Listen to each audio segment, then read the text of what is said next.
Okay, Pez, this time we are previewing the defending champions. Who would have ever thought we would have said that heading into the Super Over in 2019 when some stuff happened? TJC is brought to you by Cricket.com. You can go to the App Store and download the Cricket.com app for news, reviews, scores, stat dogs, and whatnot. And you can also subscribe to Cricket.com's YouTube channel. Go to YouTube and put into the search tab cricket.com/TV. I was going to say Great Cricket. And you can do it.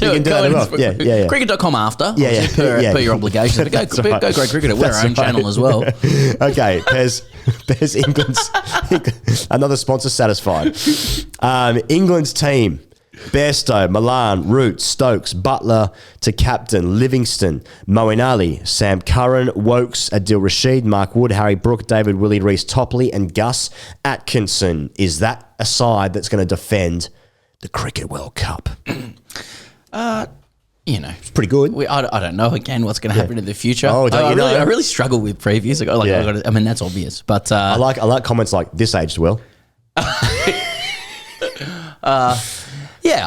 I suppose I have a lot of respect for what England has done with white ball cricket generally. Wow, and I have a lot of, okay. You fucking loser. Yeah, I'm going to get all this out soon before I get into the kind of colonial stuff. But no, I do. Yeah. I mean, they're the only team, as far as I can see, in big cricket that have tried to synthesize white ball and red ball cricket and create a style and a philosophy that like floats between all three. And they have done so with a fair amount of success in the last couple of years. Yep. I thought that the campaign that took into the 2019 World Cup was excellent. But I suppose though they won it on a technicality, it just goes to show that you can bring revolutionary zeal and like performance into a World Cup, but like it's got such an on its day factor. They almost managed to blow it at home with a fucking gun side in 2019. Yep. So against that backdrop, they don't take the same quality into this World Cup as they did in 2019. Yeah, agreed. So though they are the defending white ball champions, being both 50 and 20 over cricket. Must be respected. They've got more holes in their side than they did back then. Yeah, for sure. Yes, again, like after India, I see England being a team that like they're not going to give up as many games as other teams. Yeah. I don't think they'll be dragged into the mire of like losses on shit tips or calamitous collapses and stuff. I feel like they've got a lot of, and again, like so many other teams, a lot of experience, guys who know how to go deep, and like everybody else has said, their weakness is probably their bowling, in relation to their batting. I think guys who perhaps one short a bowler, over reliance on a sixth or seventh bowler, and questions over experience and quality in India on those decks. But really, I'm clutching a little bit. I'm just looking at a team with a lot of power. So much firepower. A lot of power and a quality. lot of know-how for winning games, both batting first and second. Yeah, well, that's what I was going to say about the winning, because I think we all need to sit down and actually remember this. In 2019, they were pretty ordinary. In 2019, they lost 3 games in the group stage, one of which was to Sri Lanka, who were absolutely nowhere. Another one was to Australia. Obviously, then we got to a semi-final.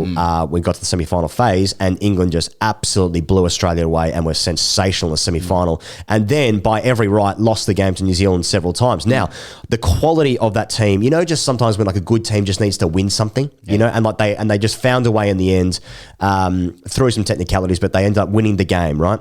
And then since then, they were fucking so good in the 2022 T20 World Cup. I know it's a different format, but it's similar-ish players, similar style format, and you just think again, these guys are now winners. They're serial winners, not the Ashes at home.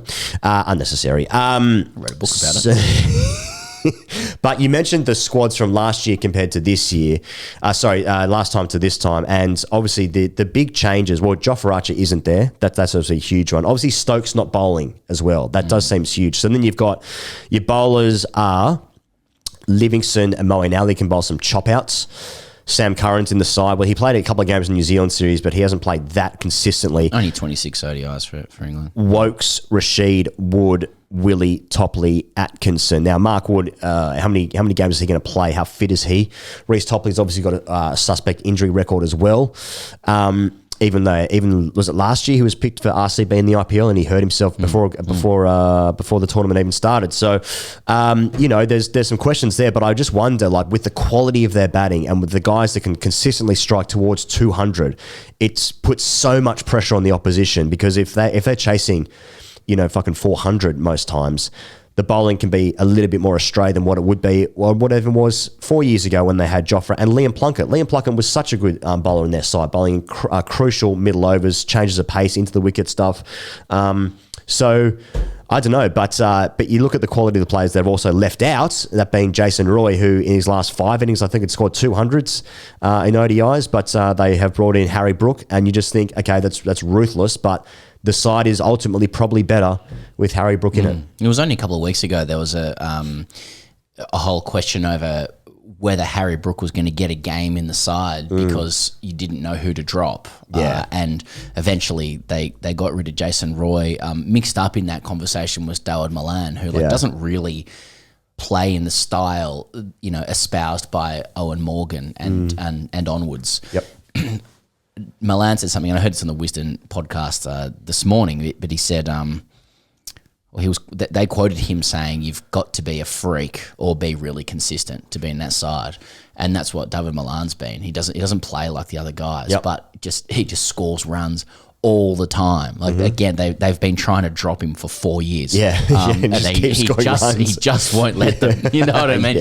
But they're also the hallmarks of a really good side as well. When you start leaving people out, who you're like, no, these guys could be guns in this tournament. But that's what happens when you just have that upward pressure. You have a system supporting white ball cricket. So my only thing with England is, firstly, a deep-seated bias against them.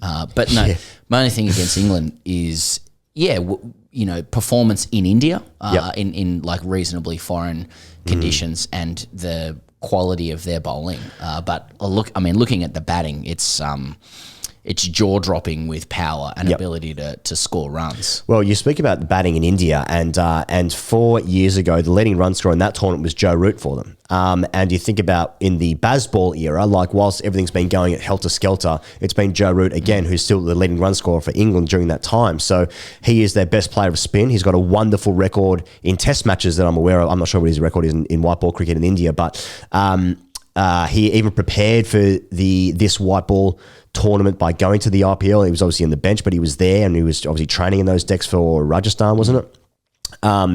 So I think he remains the key player in the lineup, whilst everyone else can sort of go at 200 around him. So I don't know. For me, like almost lock for semi-finals, and I wouldn't want to run into him in a semi-final. Yeah, big batting, unders with the ball, know how to win. Yeah. Well, let us know how England are going to go in the comments below, because you know the answer to these questions. So let us know.